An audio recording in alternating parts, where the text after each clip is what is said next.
শেষ জামানার মানুষেরা সবচেয়ে বড় ফিতনার মধ্যে থাকবে, সবচেয়ে বেশি বেশি ফিতনা থাকবে এই জামানার মধ্যে। ব্যক্তি জীবনে ফিতনা থাকবে, ধর্মে ফিতনা থাকবে, পরিবারে ফিতনা থাকবে, সমাজে থাকবে, বিশ্বে থাকবে, সমস্ত ক্ষেত্রে ফিতনা থাকবে। ফিতনা দিয়ে ভর্তি। কিন্তু মানুষ মনে করবে তারা খুব ভালো কাজ করছে, মানুষ মনে করবে তারা খুব ভালো ভালো আমল করছে, কিন্তু এগুলো ফিতনার মধ্যে ডুবে আছে।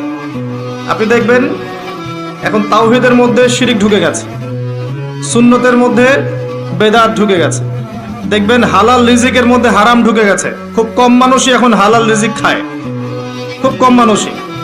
সবার ঘরে ঘরে এখন সুদ, সবার ঘরে ঘরে দেখবেন ঘুষের টাকা ঢুকছে, দুর্নীতির টাকা ঢুকছে, আত্মসাতের টাকা ঢুকছে। খুব কম মানুষ হালাল খায়। অনেক সময় দেখবেন আমরাও দাড়ি টুপি রেখেও অনেক সময় বোনদের সম্পত্তির অধিকার দেই না, এমন হয় না? আমরাও অনেক সময় ধর্মীয় লেবাসেও দেখা গেছে আমরা টাকা পয়সা আত্মসাৎ করছি না? এরকমও হিস্ট্রি আছে। খুব কম মানুষ আছে এই পৃথিবীতে যারা হালাল রিজিক খাচ্ছে। আমরা খাস করে দোয়া করি আল্লাহ যেন আমাদের সবাইকে হালাল রিজিক খাওয়ার তৌফিক দান করেন।